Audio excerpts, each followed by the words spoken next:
Can win.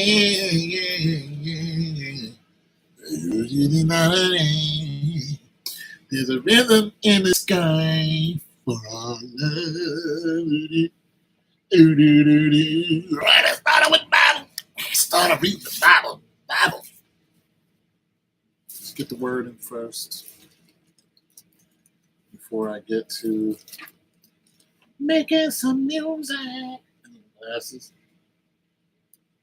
So I can go.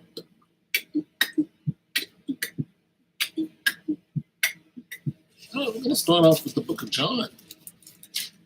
We're going to go book of John, chapter 4.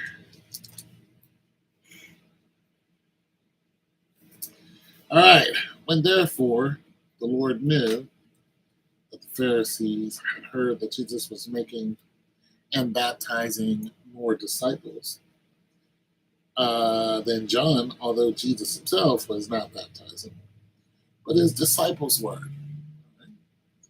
He left Judah and departed again into Galilee. And he had to pass through Samaria. So he came to the city of Samaria called Sychar,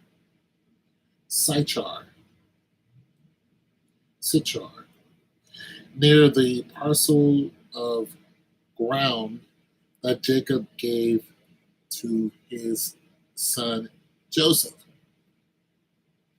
And Jacob's well was there. Jesus, therefore, being weary from the journey, was sitting thus by the well. Thus, he was sitting thus by the well. It was about the 6th hour. There came a woman of Samaria that drew water. Jesus said to her, "Give me a drink." For his disciples had gone away into the city to buy food. The Samaritan woman therefore said to him, "How is it that you, being a Jew, ask me for a drink, since I am Samaritan woman?" I'm a Samaritan woman. For Jews have no dealings with Samaritans. Jesus answered and said to her, "If you knew the gift of God and who it is who says to you, 'Give me a drink,' you would have asked him, and he would have given you living water." She said to him, "Sir, you have nothing to draw with, and the well is deep. Where then do you get that living water?" It's a valid question. "You are not greater than our father Jacob." Yes, he is. "Are you? Who gave us the well and drank out of it himself, and his sons and his cattle?" Jesus answered and said to her, "Everyone who drinks of this water shall thirst again." This is true. "But whoever drinks of the water that I give them will never thirst. But the water that I give him shall become in him a well of water springing up eternal life." This is true. The woman said to him, "Sir, give me this water, so I will not be thirsty, nor come all the way here to draw." Give me this water. He said to her, "Go, tell your husband, and come here." The woman answered and said, "I have no husband."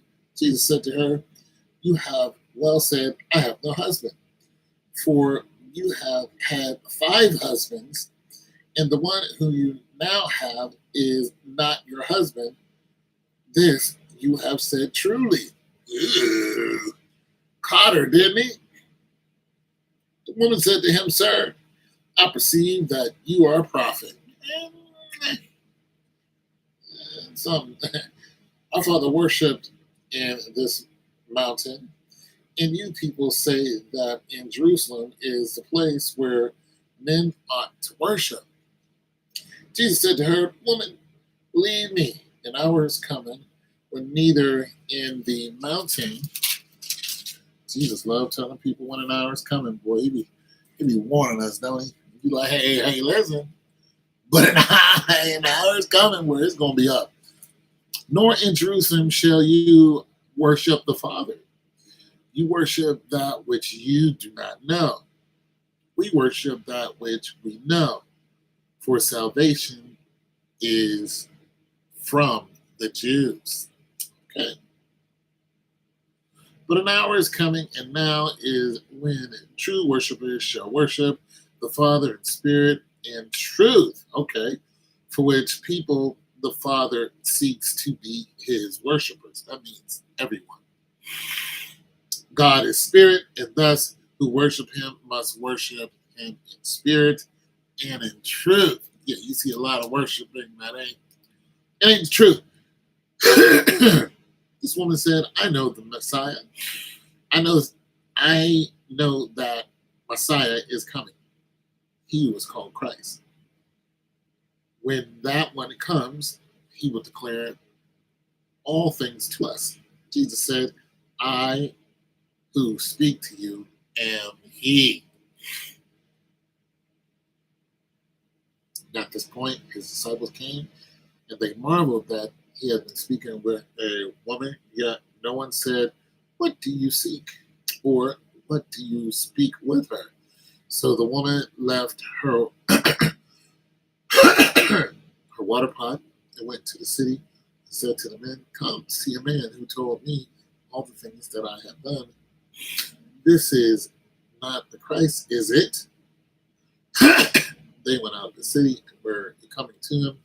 In the meanwhile, the disciples were requesting him, saying, Rabbi, eat. But he said to them, I have food to eat that you do not know about. And I'm going to stop right there. Jesus be getting down with the get down, don't he? I got food which you don't know about.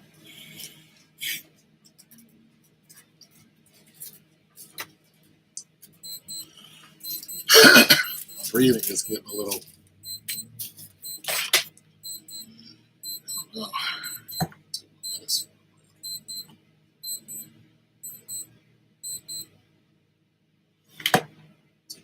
Oh, thanks for the like.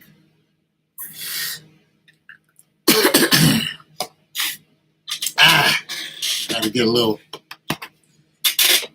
Hey, what's going on?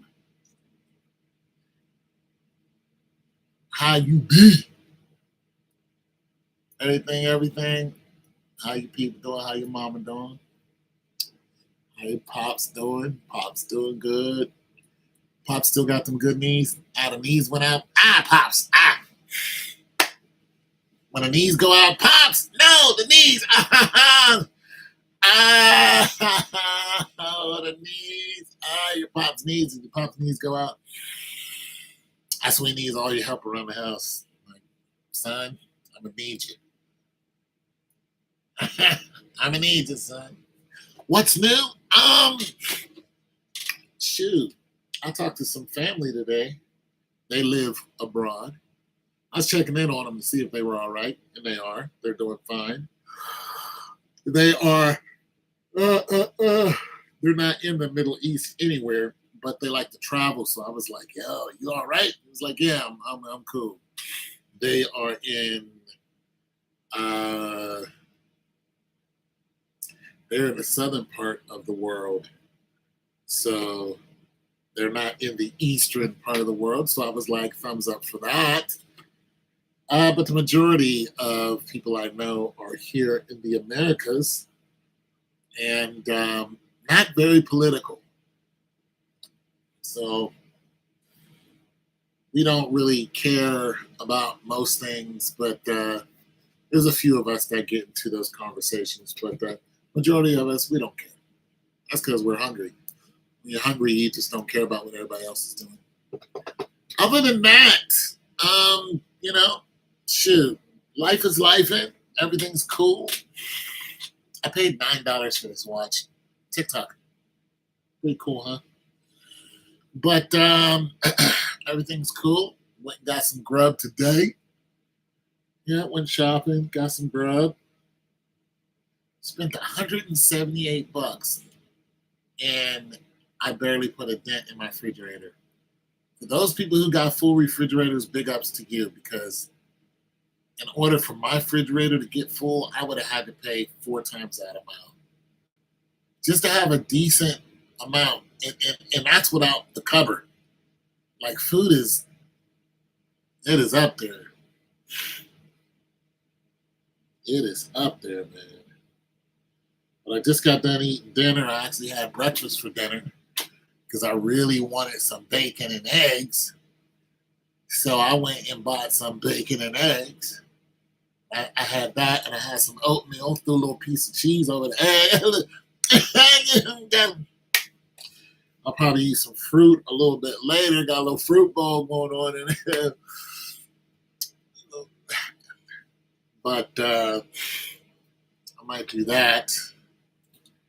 And yeah, gonna make some music, talk to you guys.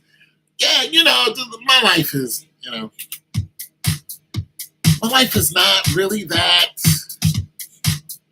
There's not a lot of goings ons here because I don't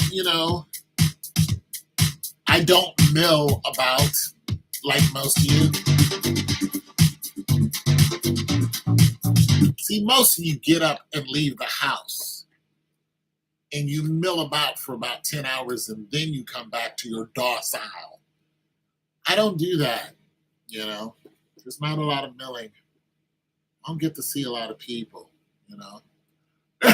Most of you mill. I don't mill, congregate, There's not really an outside influence that makes me go out there, not unless somebody buys one of my washing machines. But it's not a lot of milling. Not a lot of milling going on. You should start going out more often. I might do that. I might start going down to the Hoot Scow, walk into the local pub just to see if anybody want to, I don't know, grab a soda. I might go grab a soda with the local yokels. I might do that. Yeah. I start taking this stuff too, vitamin B. I didn't think this would work because it's like on TikTok, they're like, you need to take vitamin B. Blah, blah, blah, blah, blah. It works. It works a little bit. Works a little bit. So, yeah, I take this every day. It's doing something. But, yeah, I might go mill. I might go, I don't know, somewhere where I could look at families. I like looking at families. I like seeing the whole dynamic of mom, dad, and, a couple kids. It's not my struggle, but I do admire it. I don't stare at them, but it's just good to see that dynamic is still happening. Like, I appreciate that. I'm like, I see you, mom, dad, and then you got a couple little Spitfires. I appreciate the whole, that thing. It's almost nostalgic now because there's so many different family dynamics now that are becoming the norm. But when I grew up, it was mom, dad, and, and then, the little Spitfires. Now it's mom and it's over here, dad's over there, and the Spitfires are doing whatever. So, yeah, I appreciate the whole family dynamic, especially those who are really trying to keep that, like, together.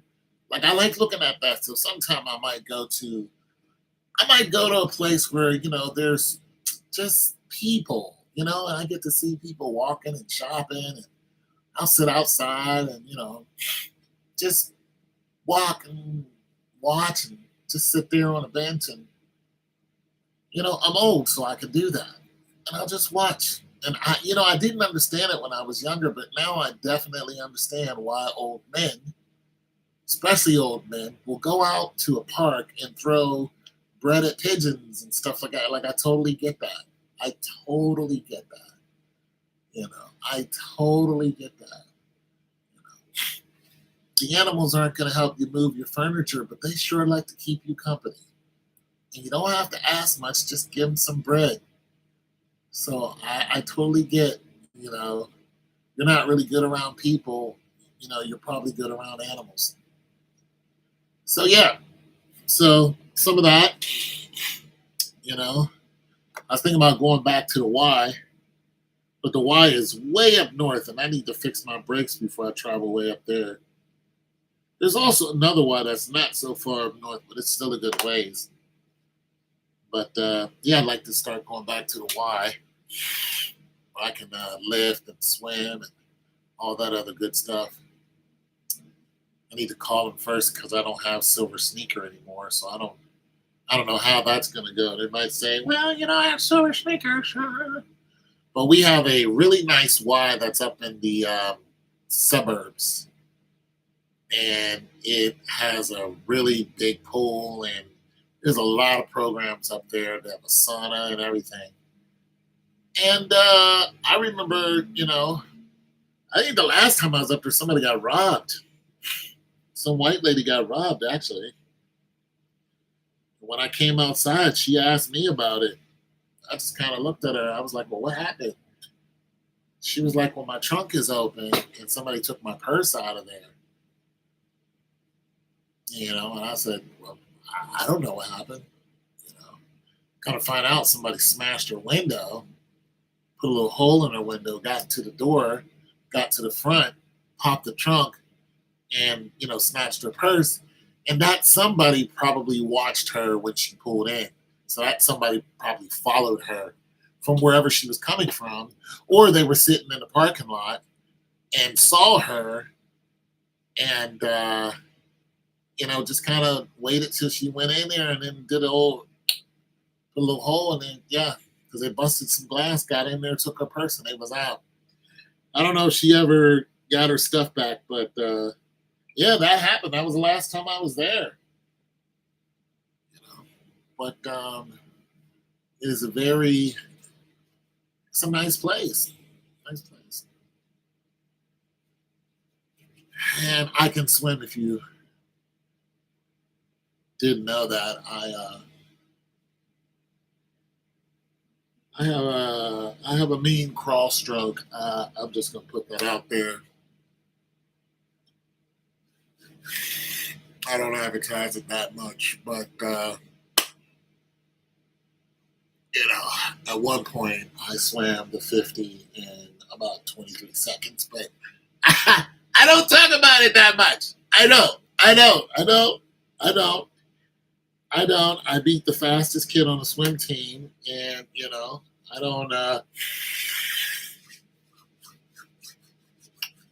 That's when I was 18, and then when I was 27, I raced the fastest guy in the state, and we tied once, and he beat me twice. And he said, "How is it that you're swimming this fast?" He said, "I can see about six things that you're doing wrong." He's like, "How's it you're swimming so fast?" And I just looked at him and I said, "I don't know." So at one time, I was very fast at swimming. I can't do none of that now, but I can still swim. Another thing, when I was around 11, 12, I was in a water ballet group. Yeah, not something to brag about, but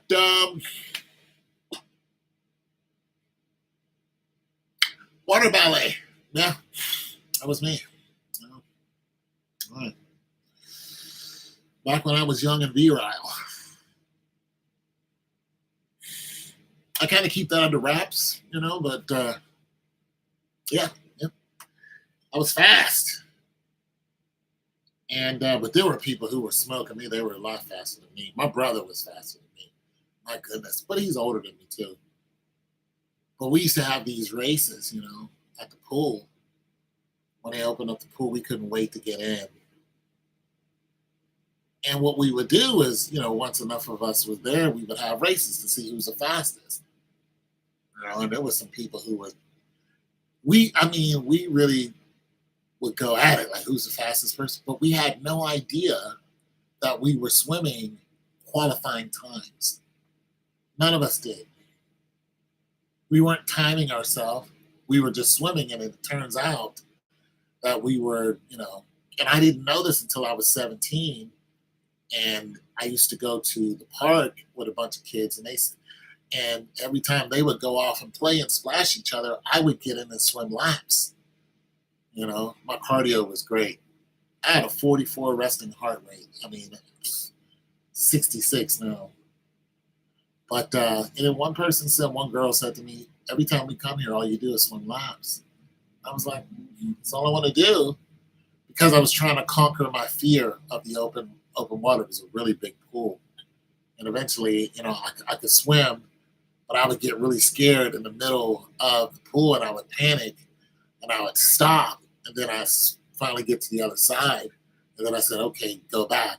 And so eventually, I got over my fear of being in the middle of the water, and that's what I would do. I was conquering my fear. I didn't tell them that though. I had a little aquaphobia going on for a short time because the pool was so big, and I was just in open water. And so once I got over my fear, I would just go back, back, and back, and back. And then one of the lifeguards uh, timed me, some female, and she was like, "You went down and back, and I timed you." And she said, "Like, that's not a bad time at all." I was swimming qualifying times. I could have joined any team. And then when I was 18, a woman who's her daughter liked me, and she was like, my daughter likes you, and she's on the swim team, blah blah blah. And so she was like, go, go out and with her to her practice and go swimming. And so we did. And her mom was there, and the captain of the swim team, some sporto, was there. The swim coach was there, and I was the only black person there. And the first thing I said was, the only thing I'm used to is, does anybody want to race? Because that's what I've been doing for years, as a kid. And Sporto was like, I'll race you. And I think he also liked the girl. Uh, I think like he had a little thing for her. He's like, I'll race you. And I was like, all right, let's get it. So Yamarski said, go. And I beat him. And the coach was so excited, he ran over to me. He's like, oh my God, you swim so fast. You could be blah, blah, blah, blah in the state. You could win the state, blah, blah, blah. And I was just looked at him like, and when he saw the unenthused look in my face, he teaches kids how to swim, and they can't swim as fast as I could. And he knew that I didn't care. I was, yeah, I might write about it, but I just didn't really care, and I should have. Because I could have went to any college. And mind you, this is when I'm out of high school. I'm 18. I could have, and that's what they were telling me. Like, you can go to college and do this. But my thing was, I don't like to swim distance. I like to run distance. I hated swim practice, and that's what held me back. Like I was, and I witnessed this from other people who were really good at running. They were really fast, and I was like, why don't you run track and you could be this? But they hate practice, and I love track practice. They hate track practice, and the same happened for me. I could swim a state qualifying time just doing it. And I beat guys who were competing. I beat them. And when the guy asked me when I was 26, when he asked me how I was doing it, one way I was able to do it is whenever we hit the 25 and bounced off the wall, he would go ahead of me because he knew how to flip turn. I had a sucky flip turn because I never practiced it. But when we came off the wall, I was looking at him. And what I was doing was I was matching his stride. It's some of the same thing I do when I would race. I would match a person's stride and then add a certain amount of power, and then you're able to keep up with them without exerting a lot of energy. And it's just a running technique a lot of people do in distance and middle distance running. it conserves your energy until you slingshot off a curve and then you sling right past them. It's the same thing cars do in NASA. They match your speed, they draft off you, they're saving energy. Then when a turn happens and when they come off the turn, they're moving faster than you. The same thing happens with a car. Well, you can draft someone in the pool, and I was really good at that without it being known to me, but it's what I did when I ran. So I use the same concept. And I'm looking at this guy and I'm swimming almost in his wake until we hit like maybe like we're like 50% of the last 25 left. And I was able to pretty much power stroke my way to get close to him to hit the wall. And like I said, one time we tied and twice he beat me. And after the last time he beat me, he just barely beat me.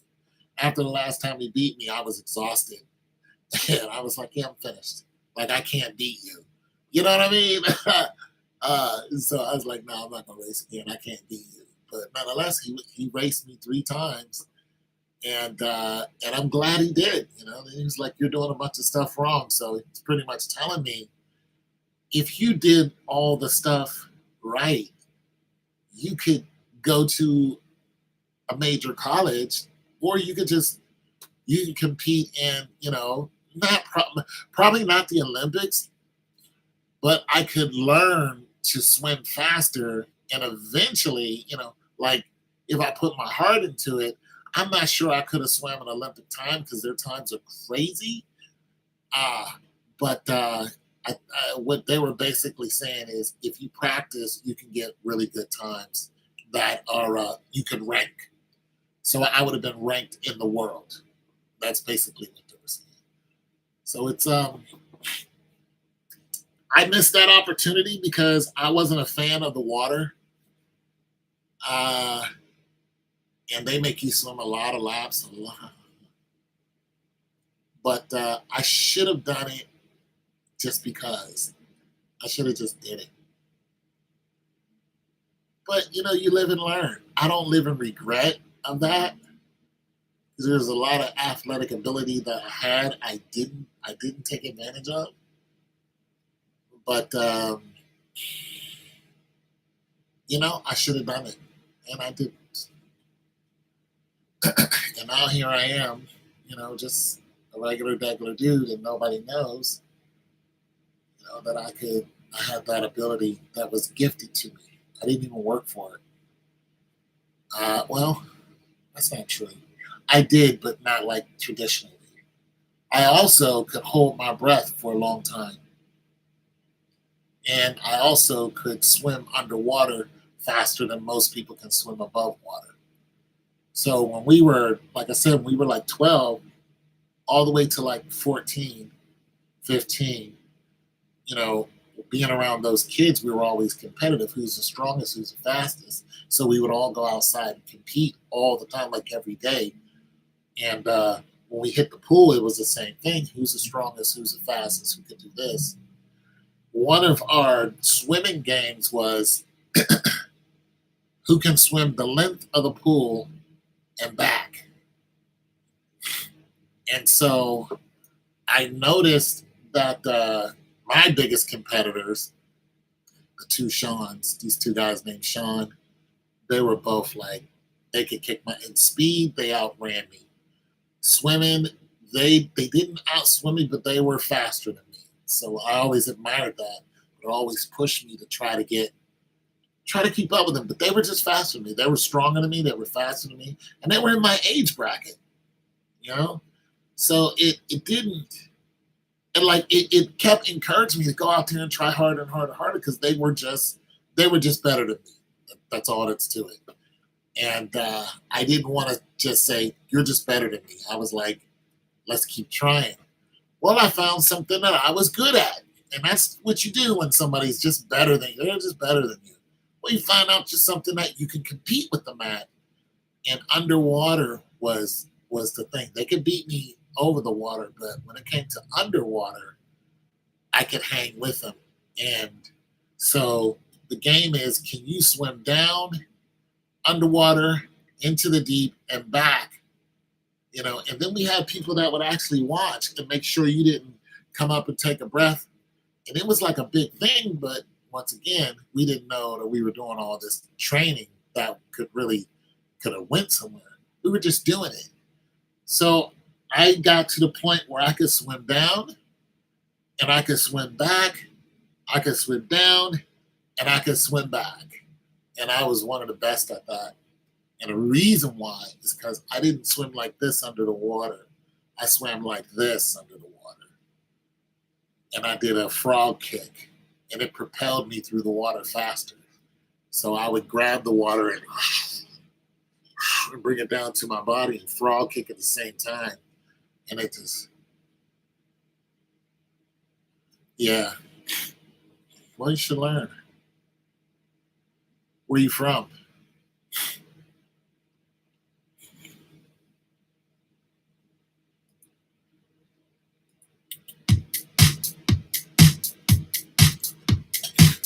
Yeah, where you from?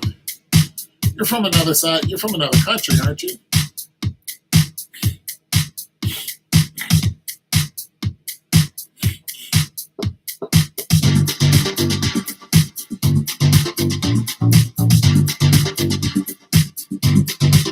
Yeah, you gotta learn how to swim.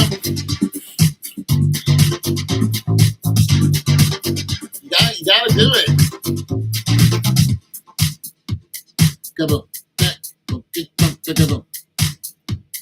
Yeah, you gotta learn how to swim, man.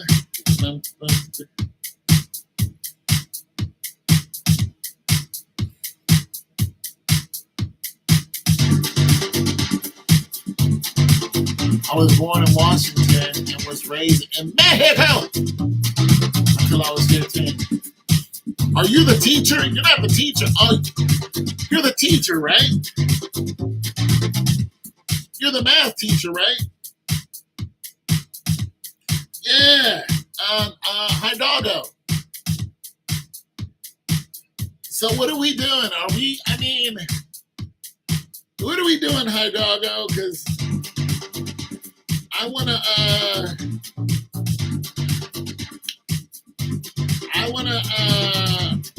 be able to brag about I want to be able to brag to somebody that I know someone who works at NASA. So beat it, Buster. Oh, me? You're talking to me? Well, I know someone who works at NASA. Uh-huh. Uh-huh. How about them apples? Huh? Put that in your applesauce. Yeah. Hi doggo. I know hi doggo. All right. Yeah. You don't know hi doggo, do you? Yeah, I do. Yeah. Hi doggo works at NASA. NASA. Say with me, NASA. Yeah. See? So there is a huge diff between you and I. I got friends in high places. My friends work at NASA. Your friends, the Winn-Dixie. Your friends, Winn-Dixie. My friends, NASA. Big difference. Big difference. Just letting you know. I mean, I can't call them or anything to prove it, but yeah. Just gonna put that out there. Hi Doggo works at NASA, and you don't.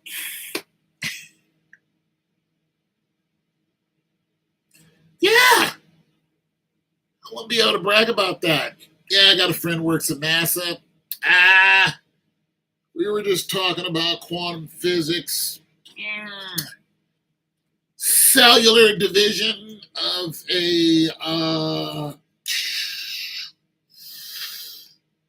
carcinoma, pancreatic cell. We were just talking about that. We were just talking about the Van Allen belts. Yeah. We were just talking about the Van Allen belts. And Discussing space and time. I don't know. It's just something we do. Talking about physics. I don't know. We're just having a conversation about physics and the molecular structure of an atom. I don't know though. I don't know. What are you guys talking about? Sports? So laissez-faire. So laissez-faire. But, you know,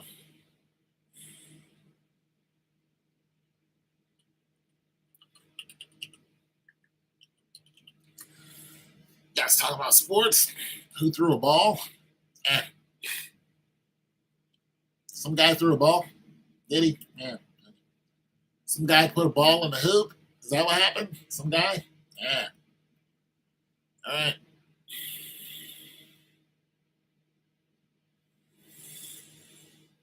We were just talking about black holes in the middle of the ocean. The Marianas Trench. We were just talking about that. I don't know. Just talking about stuff like that.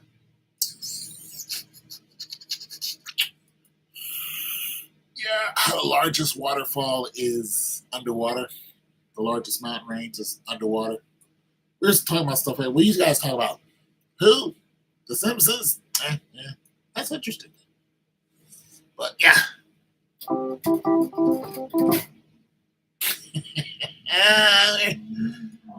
We were just talking about the projectile of.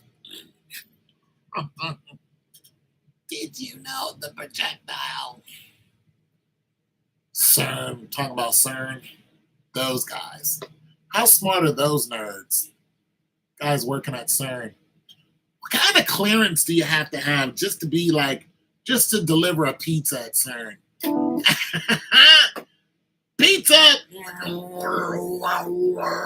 Boop, come on through.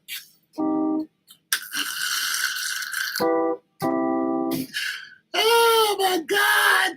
Just another location. Yeah, I bought a pizza.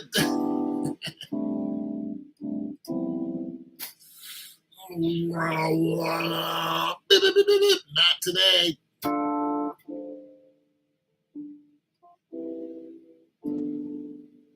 Not today, busker. Got a little speeding ticket yesterday, didn't you? How'd you know that? Well, that's my business to know. Some love in CERN. I don't think I want to learn work at CERN. Those buskers.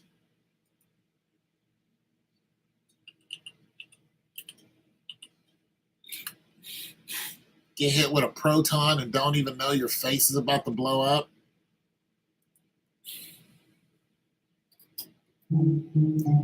Just minding your business and then boom, get hit with a million protons. You're like, oh, okay. The whole side of your face just. You're like, whoa. One guy did get hit with a bunch of protons. It affected him, but it didn't kill him.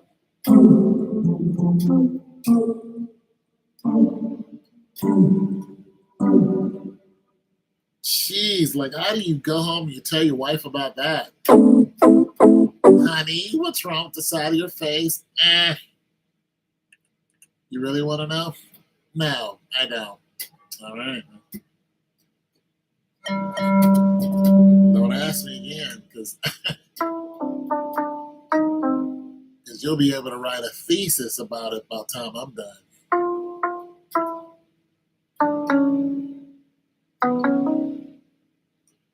Protons.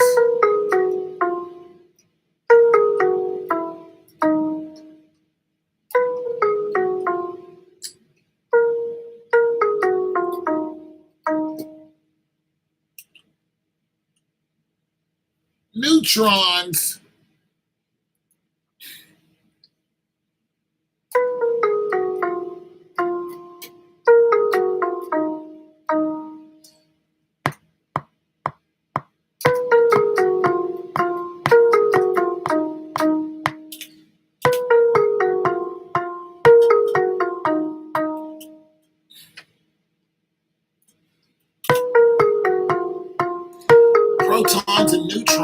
firing at a million miles an hour. I just don't know if I want to work in that type of environment. But damn, it would feel good to be that smart. Just to look at something and just know the cellular makeup of it. Like, protons, neutrons.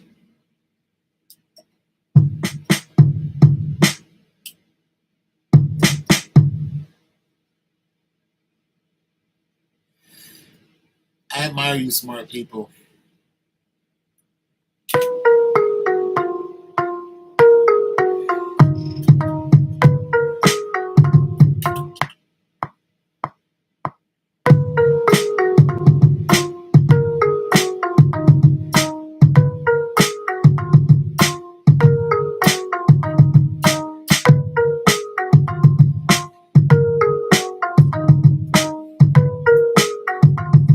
Mathematic equations.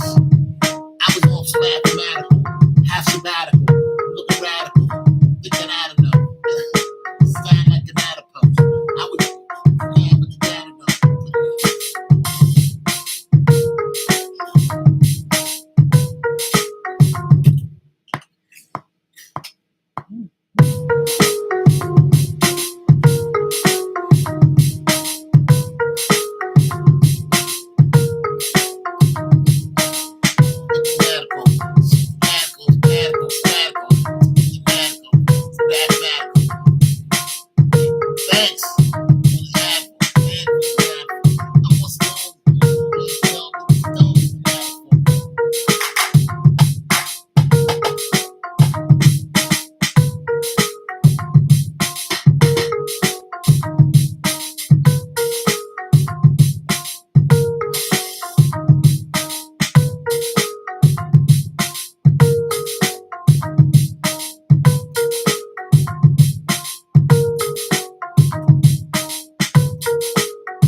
I'm gonna do that.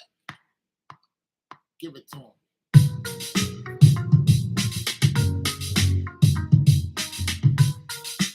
And loop it.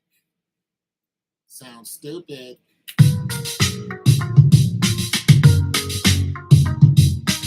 But I'm gonna put a different bass on it.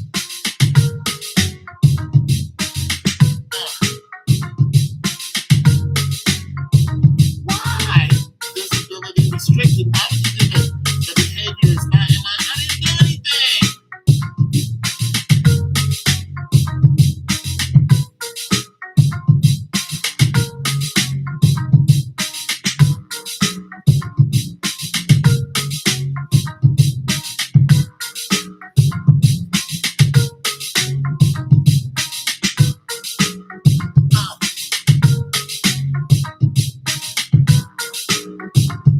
Okay. Mr. Hello. Oh, thanks, man.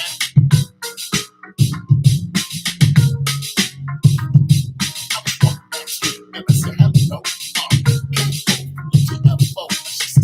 So many don't know I can sit back dance just one show. Cause I'm K-Go. This is the music business. Style I got ain't nobody better than me.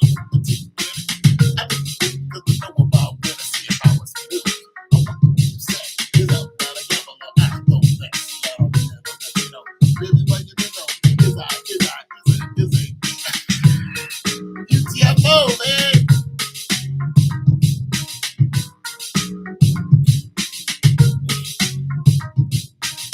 And did you know I'm blowing back? All about the seat was a poppable back.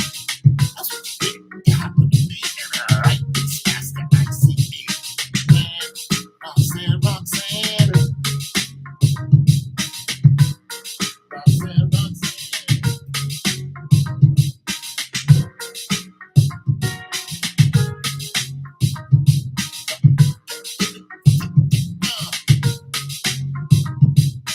First, back, in the silk back.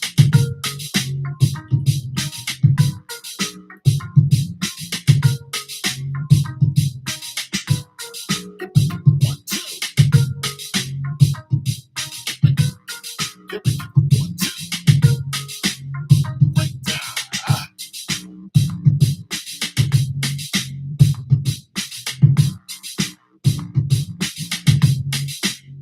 Give it to fly.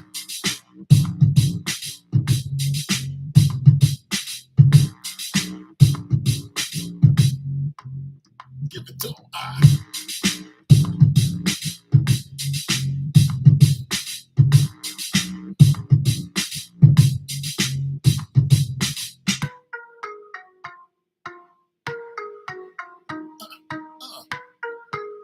Good God.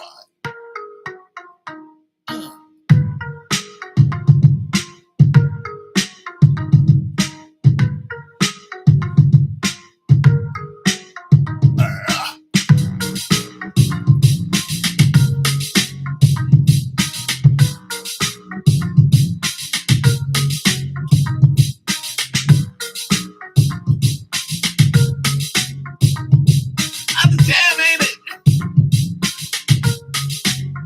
Give it to him.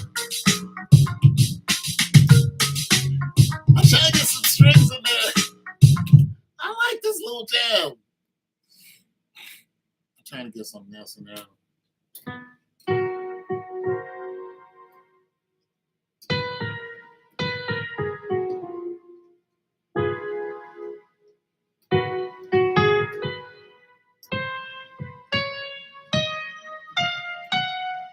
So it can. That sounds way too corny.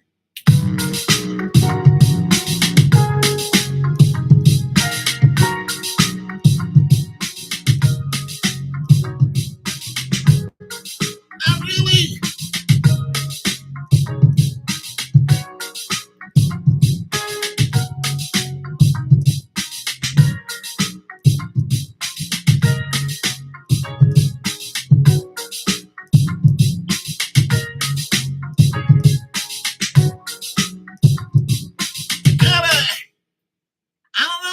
listen to it. I kind of. Let's see what this sounds like.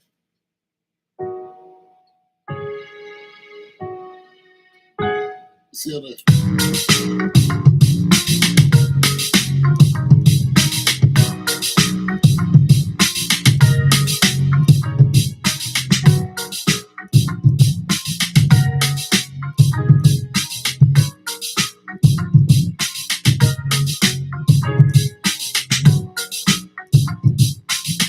I like it, but I don't like it.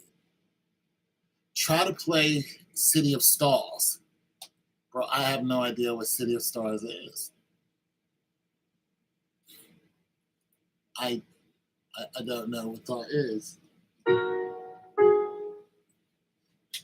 City of Stars. Huh. I have to look it up.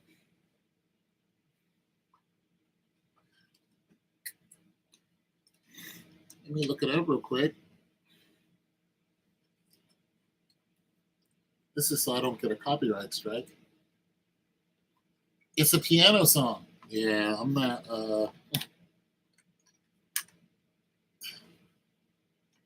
Get on it, come on it, never let it go. You only get one night.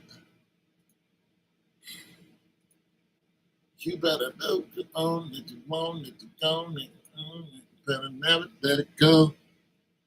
You only get one shot. Let's see.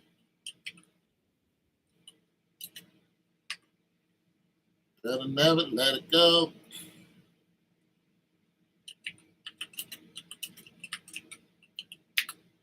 Let me see what it sounds like. Oh, it's some La La Land dance with me type of gizmo. Let's see what they're talking about though. Let's see what key it's in.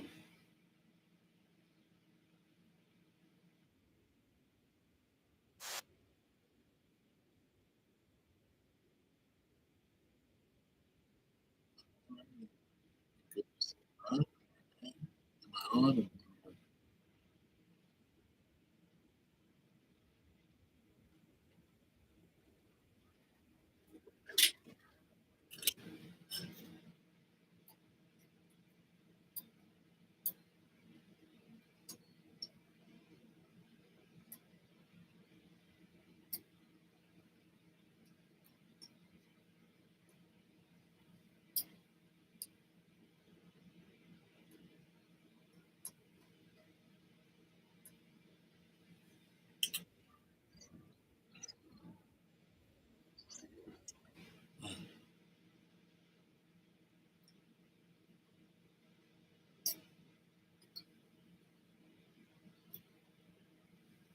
Yeah, I can't play it, but I understand it. City of Stars.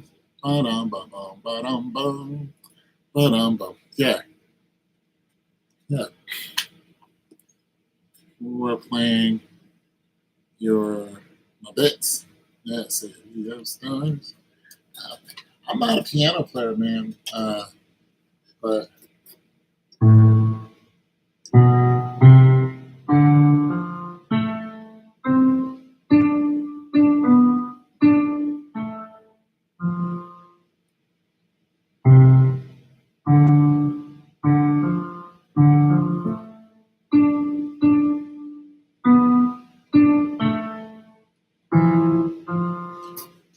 City of Stars. Yeah, yeah. I feel you on that. That was in the, I don't know what, well, D. Key of D major? C, D. Yeah, major, D major. D major, yeah.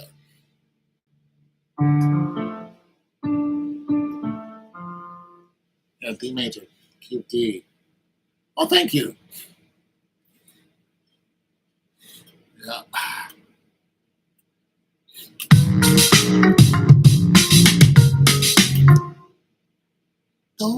But these are on minor notes.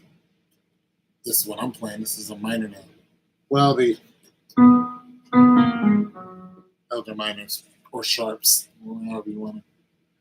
Bum, bum, bum, bum, bum. The City of Stars is in major.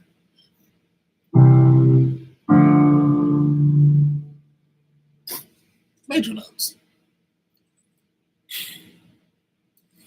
Major, minor.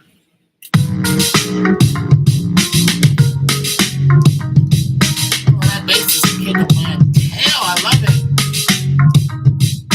Oh, so you heard it when I was trying to. Yeah, that's what you were talking about.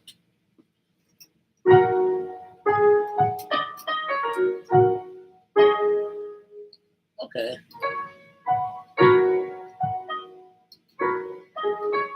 I see what you're talking about. Yeah. I understand what you're talking about. But this is, I think this is on the key of F. I think.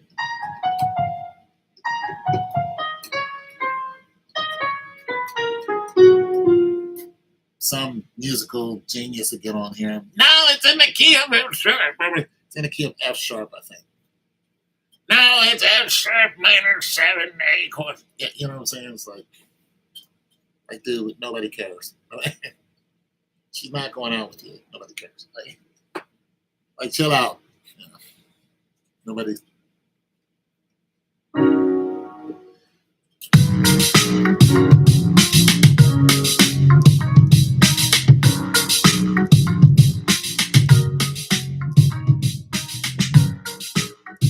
want to do that, but I don't. I want to. You hear the similarity? Yeah.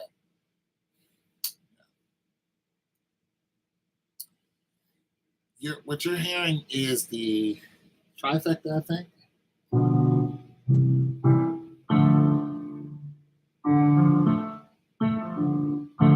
Yeah. 3 different notes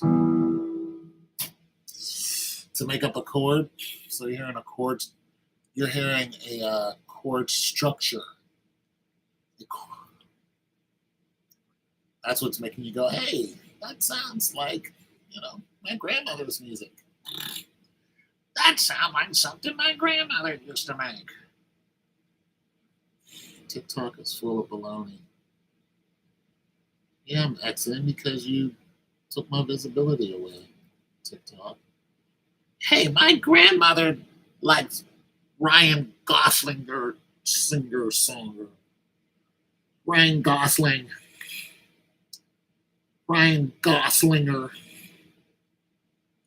My grandmother likes Ryan Gosling, damn it. I listen to Ryan Gosling all the time. Goslinger. He's a great guy. Great looking guy with a chiseled chin. My grandmother dated a guy like that when she was young. Oh, when I was young, I dated a fairy maiden. I love stories like that. I was young, I dated a fairy maiden. She was fair and beautiful beyond belief. She ran away with a giant. I couldn't stop him. You're like, what? Grandfather, you're telling that? No, it's true. She ran away with a giant. You're full of it now. We were in Brisbane, just south of Wales. Get that from. Yeah, never heard of that town. Look it up, and there it is. And they have sightings of giants. Like, oh, snap, Granddad was telling the truth. Oh, geezer. All right, what am I doing with this? Oh, I want to put a pad on it. Like, holy smokes, Granddad. Yeah, I told you she ran away with a giant. How tall was he? He's about 10 feet. Nothing I could do about it. She ever come back now? She never came back. Never saw her. Oh, what are you going to do? Fairy maidens, you know how they do. Fairy maidens, yeah.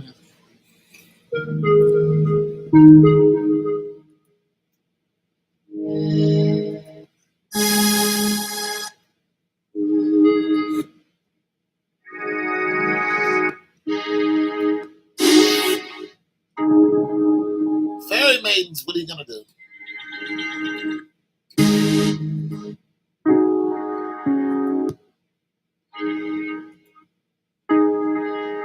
She ran away with the fairy maiden.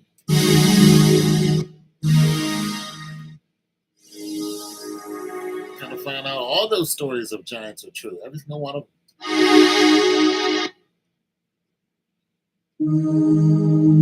Like, there is no such thing.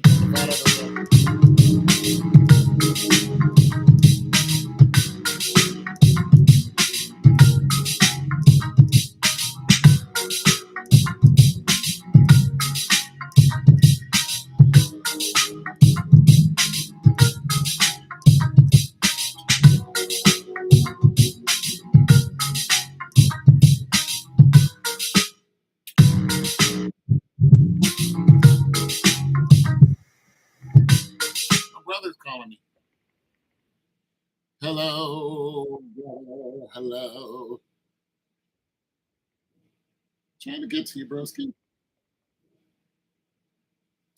What are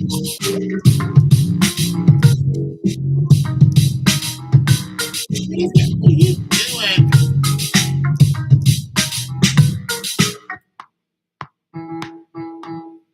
What happened? A new patch. A new change. I must have changed something. I don't know what I changed. What I changed?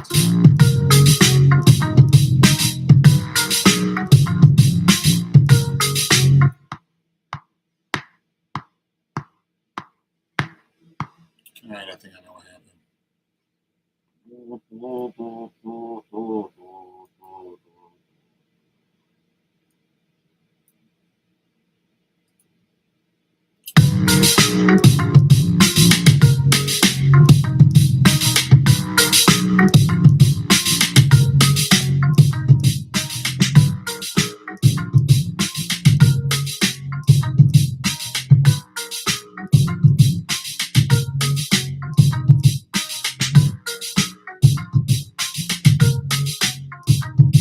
I'm really skilled. Thank you, man. Thanks, broski. Ooh, skilled. I'm gonna hit somebody with that. Did you know that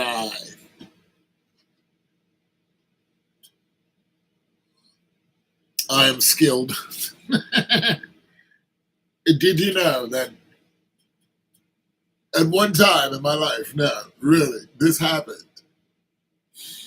A complete stranger just walked up to me and said, "You are really skilled." No, it's the truth. It happened. No, I swear it did. No, it happened. I swear. Or Rosemary's Garden. I'm telling you, it happened. Oh my God. I had no idea who he was. I'd never met him before. Oh shoot! Oh fuck! Shoot. No, I never met him before. He was awesome. I'm telling you. All right, I'm trying to answer. It was awesome. The guy was awesome. I'm telling you. I'm answering. I'm answering. It is my brother. Damn it! I'm trying to freaking answer you, bro.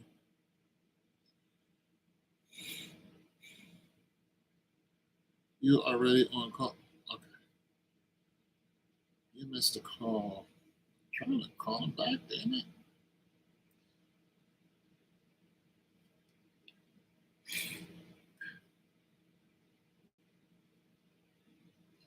The reluctant one.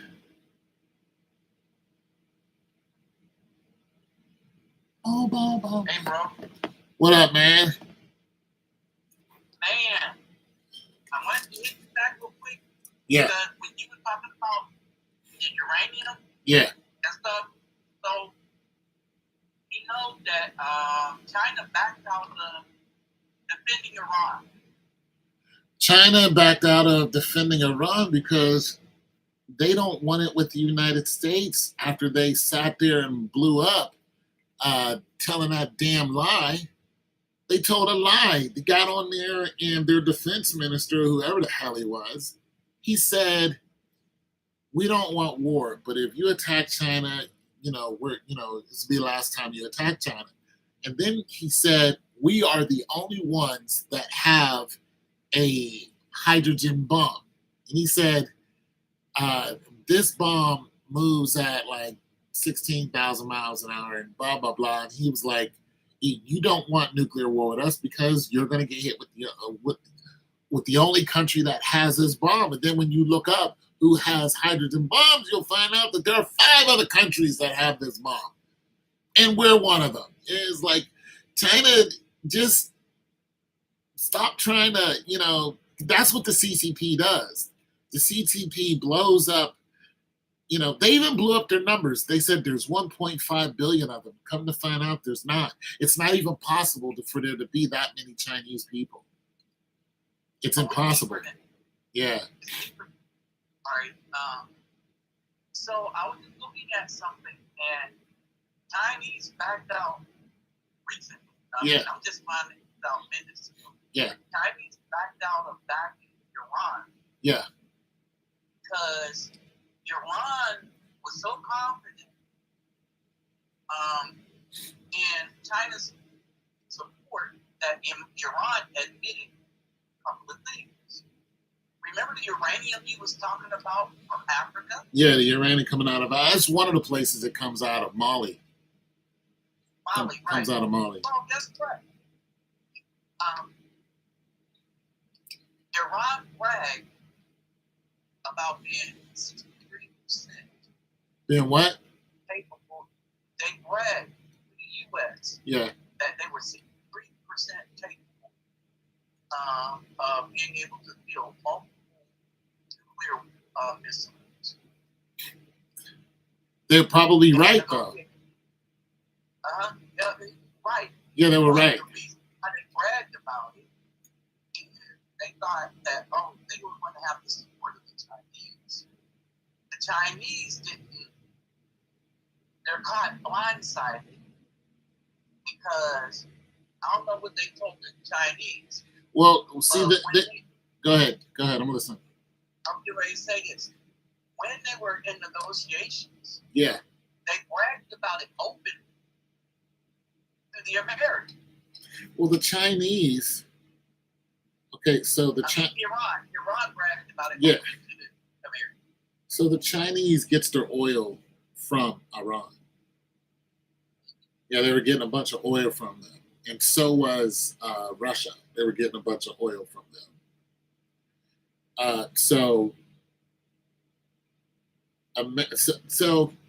all right. So America's position is, if it all goes, like, how many countries can they control?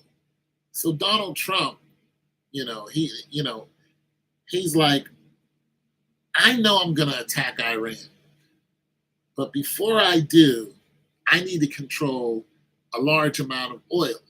Who has the largest amount of oil in the world? That would be Venezuela.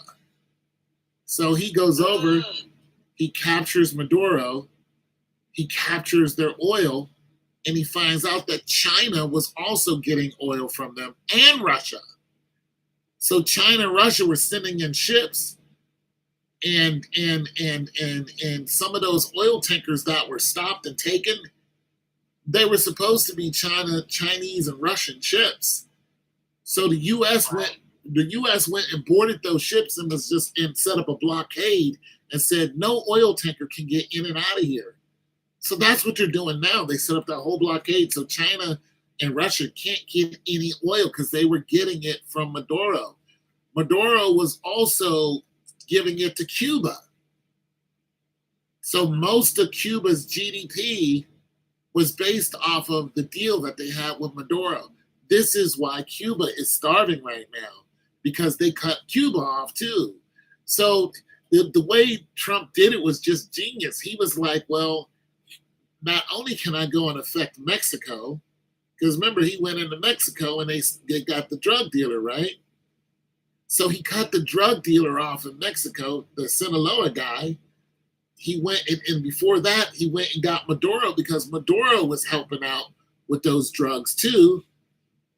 And so he affected the whole southern border. And then he said, after that, I know that once I attack Iran, they're going to cut off the Strait of Hormuz because during the administration, yeah, they're going to cut off the Strait of Hormuz, which is a lot of the oil reserves comes through there. Well, they had done that before. They did it during Obama's time. And Obama sent the aircraft carrier crew over there and was like, he told them, listen, we're going to blow you up if you don't free up the Strait of Hormuz.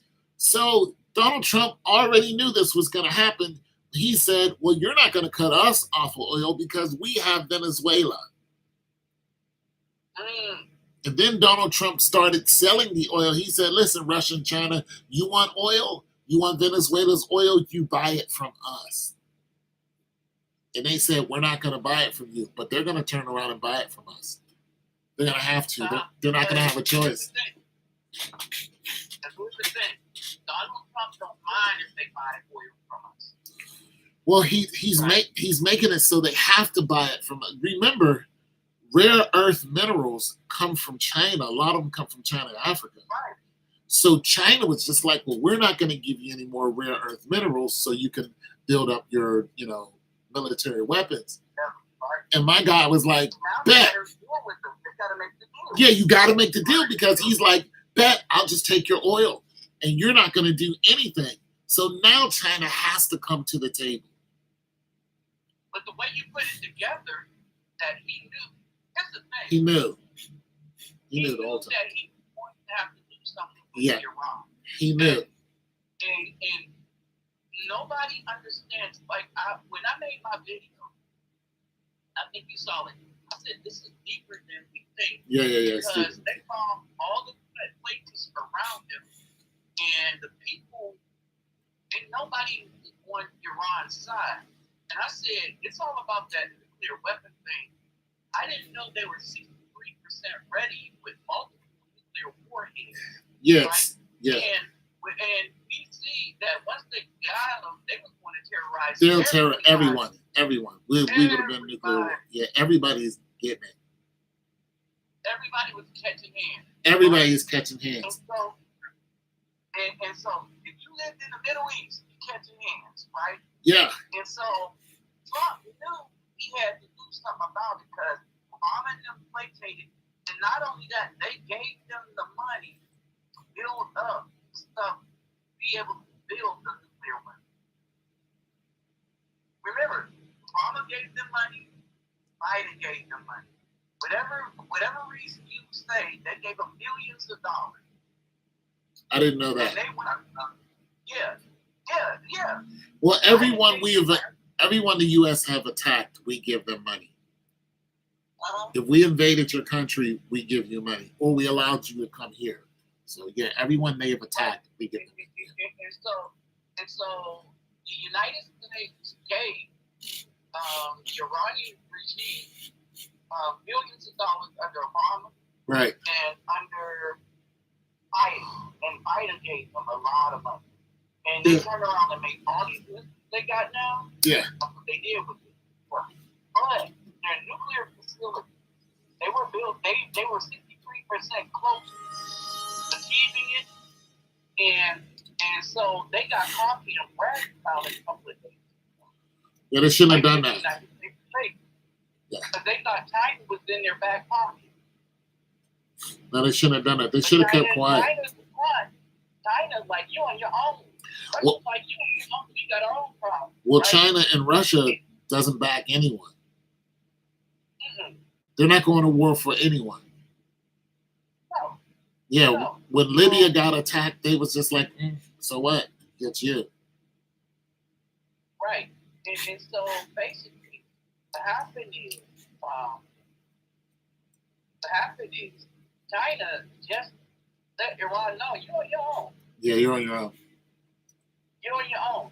All the people that were going to help you, and it was going to be unlikely, it was going to be the French and British. And and the French and British, they attacked the French and the British. They attacked the French and the British.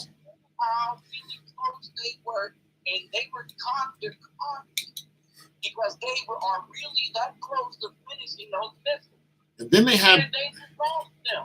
and then they just had the nerve to say they were being interviewed by a correspondent in the U.S. and the correspondent said to him, they said, listen, the U.S. is thinking about putting boots on the ground. And the Iranian guy said, yeah, let them come. We're ready for them. And it was like, you just said you're ready. And he was like, we just said we're ready to put boots on the ground. And you're saying you're ready for them? He was like, yeah, because if they come, we know it'll be a bad thing for the U.S. And I'm like, well, maybe he wasn't paying attention to what happened to Maduro. Because they took out like 300 people with like 20 guys. And they killed them. When they say boots on the ground, they're not talking about sitting in the army. Yeah, no. We're not talking about D-Day. People with paint weapons. Yeah, we're not talking about D-Day. Yeah, this is not Normandy. No, they're going to go in there with some things that are going to shut down. This is what they did to Maduro. They went in there with things that shut down their whole nervous system. These guys were throwing up and everything. They felt like their insides were turned inside out. And then they shot them. 20 guys, 2 helicopters, 300 guys down. And Maduro was just like, we got 4.2 million soldiers ready to go. It was over in less than a day. And then it's like, listen, there are 11 strike groups of aircraft carriers. We have 11 aircraft carriers. That's 11 strike groups. You do not want us to put boots on the ground. You don't want us to do that. We use 3 of them over there right now. You don't want all 11 to pull up to your crib. This is not what you want. Right, not with Trump president. No. Trump will go to full power. We're in it to win it. We want to win it right away. Yeah. Plan in the I like the way Trump is trying to. Go ahead. I'm listening. Well, Trump is sitting in the bunker busting missiles too. I like the way Trump is testing everybody else to see if they're going to help him or not. And everybody who's not helping him, he's taking note. He's like, no, you didn't want to help us during Iran, so we're not going to help you. And this is why I think other countries are just like, we better help him. Because this guy, within less than a year, within less than a couple of months, this guy killed a president. He killed the Ayatollah. He 8 hours later. Yeah. He got rid of Maduro. He captured Maduro. He told the Mexican president, Tannenbaum or whatever her name is, you better get your act together. He went to Greenland and he captured all of Greenland, and they've been trying to do that for 40, 50 years. He negotiated and he got Greenland.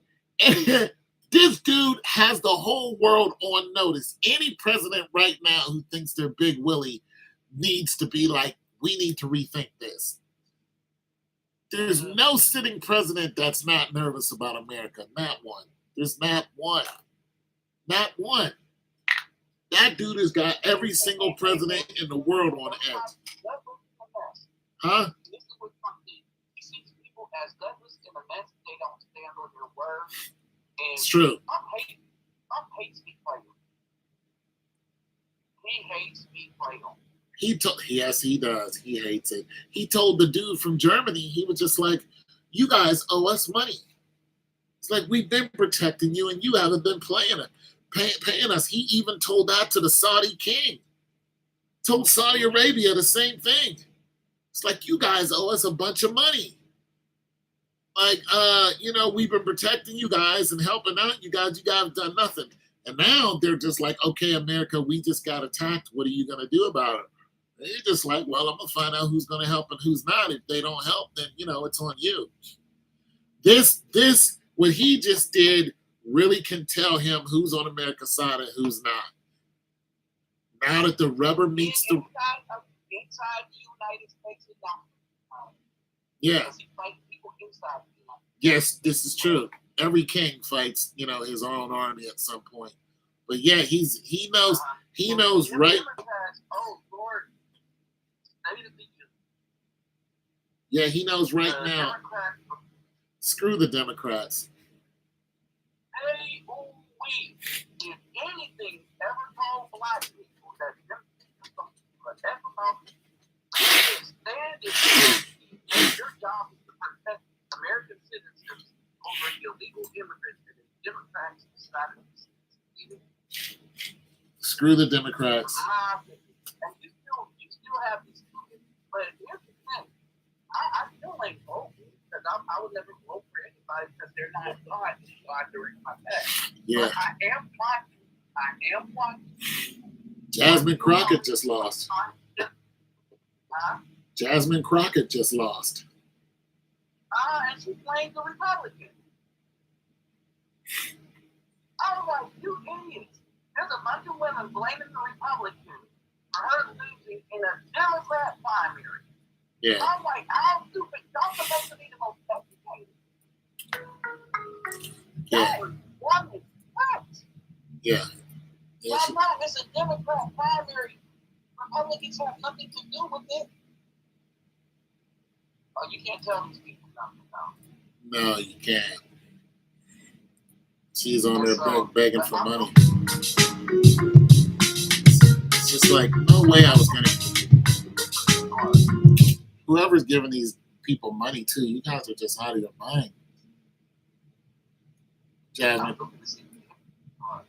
you're looking to see who the what is? I don't trust anybody that's near black. You can be independent. And I bet you say you're not independent. You say, I'm conservative. Okay, I get it. Right? Then you independent, I get what you think. You like, oh, it's always blue.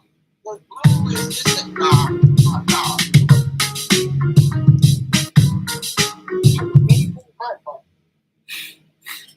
But most people not vote would hold their people accountable. Like if they do stuff that's non-Republican, you know what I mean? Right. So I feel you on that. I feel you on that. Like I don't agree with your whole platform, but as soon as somebody is outside, they got rid of Newt Gingrich. You know what I mean? I'm like, he broke a promise he made. He made some new taxes, and they said, "Oh, in this country,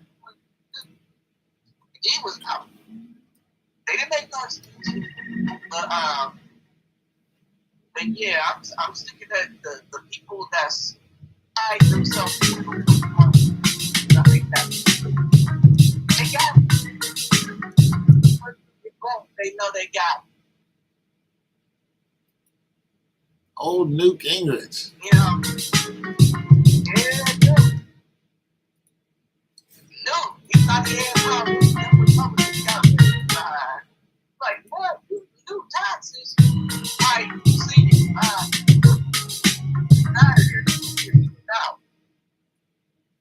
Newt Gingrich, what a name.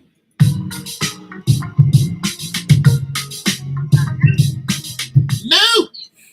Yeah, I was thinking about what you said about Africa. What the negotiators from Iran said to the Americans, like they were saying like, oh, y'all too late, plus China's want to back us. China looked at that, oh, y'all got this. Oh, I ain't did it, and I ain't did it. China will run out of oil. That's what America's going to do. They're going to starve them of oil. Oh, but China wasn't going to have no part of Iran having nukes. They didn't want to be on that side of it. No, because they'll attack them. Iran will attack China. Yeah. And once they have nukes, it's a war. Yeah. They will launch the nukes. They will not. And everybody knows. They were like, that's why nobody wanted them to have it. The South Africa have nukes. South Africa? Are you asking me? Yeah, they have nukes. No one They in have nukes. no one in Africa has nukes. South Africa. Who? You didn't know that? What country? South Africa. Oh, South They have Africa. nukes. Really? Yeah. Well, that's mostly a They white. have a few nukes. They're a part of the. They are a part of the proliferation. They're a part of the nuclear proliferation treaty. This is why they want a white president. This is why they want white people to run South Africa. Yeah, they're trying to make it a separate country now. Listen, look, it says no. It says no. South Africa does not currently have nuclear weapons. They don't have nukes. They had nukes. Yeah. Oh, that's Google. They had nukes because they had them under the old with F.W. de Klerk. Well, And the reason why they had them was to protect themselves against other African countries. yeah. South Africa had nukes. Well, I was going to say at one time there was a treaty signed that no one in Africa can have nukes. So there's a treaty And that F.W. de Klerk, when it was run by white people, yeah. South Africa. Okay, yeah, they don't have them now. You're talking about. So you're talking about back in the 60s and back in the 70s and 80s. Yeah, that's what it's reading here. It says, while it is secretly developed 6 nuclear weapons during the 70s and the 80s, the apartheid era government voluntarily dismantled its entire nuclear arsenal in the early 90s. So you are correct. It remains the only country in the world to have voluntarily built nuclear weapons and subsequently destroyed them, becoming a non-nuclear weapon. Yeah, so we are both correct. Yeah, you're right. Yeah, but they got rid of it. And the reason why they did that is because in the 90s they went from being a white country, from a white country, to a black country. Yeah, damn. Which means they don't want no black people having it.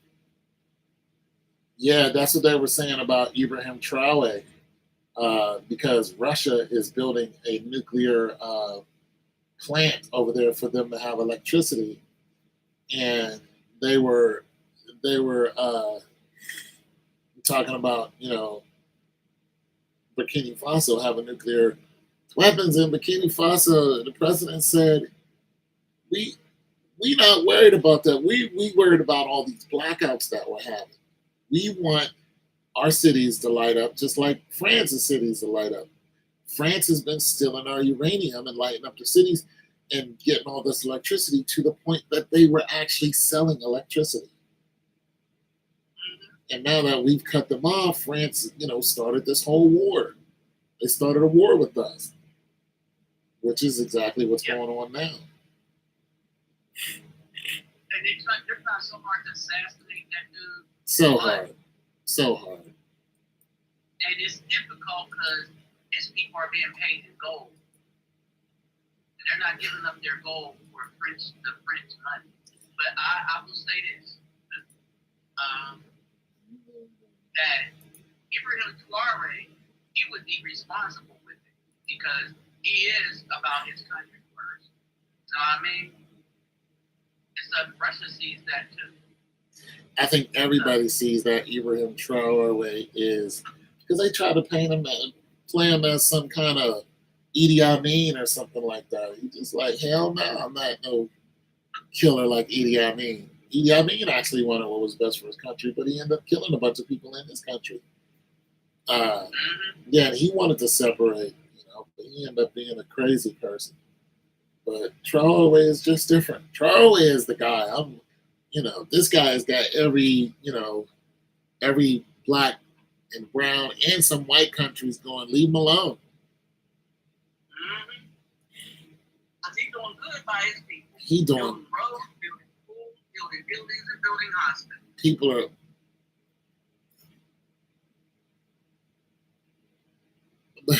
That's true. people people were coming out in droves like Ibrahim Traore all day, and I feel this. Yeah, he's the truth. He's the truth. Yeah, that dude is. I mean, we're looking at what gold can do to a poor country and how fast it can develop. Within 4 years, this man. I mean, you can almost travel. I mean, okay, so all the companies he's built up. Now he's building up a freaking 3-lane, 6-lane highway. He bought airplanes.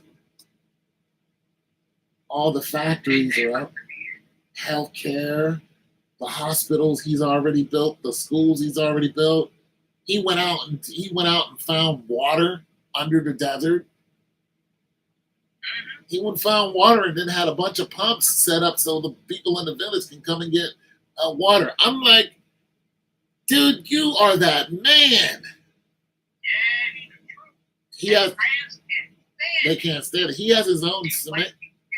They can't stand it. White people can't stand black people doing stuff for themselves. Like the United States put all those towns underwater, destroyed people, had all those massacres. Yeah, all because we did stand on our own 2 feet. We did pick ourselves up our roots, bro. And when we did, they came in and massacred us. And so, we didn't forget that mess now. No, we're not forgetting that. Yeah, we know how you do.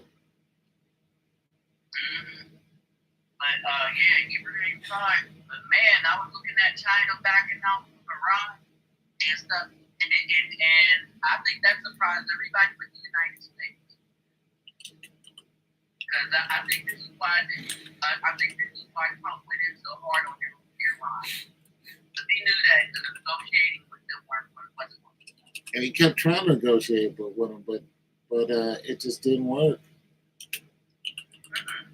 Well, because they were single-minded in what they wanted, and they wanted that nuclear weapon so that they could run the Middle East, and everybody knows it. That's why they attacked everybody. There's no way. Because everybody, like Iran and all the rest of them, they all knew what was up. Don't you get up, man, a nuclear weapon. Huh? Don't you